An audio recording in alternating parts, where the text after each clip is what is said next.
Many women choose to feed their babies with the milk their body produces, but cows who are exploited for their milk are not given that choice.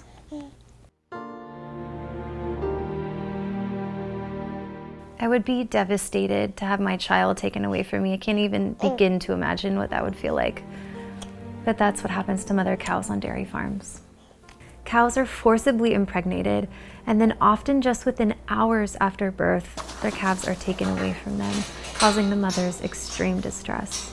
Listen to this mother cry out for her calf. The milk the mother produces for her calf is then taken and sold to humans. Then the mother is forced to go through this process over and over and over again. Please stop consuming dairy products. And remember, the animal who produced this milk had her baby stolen from her.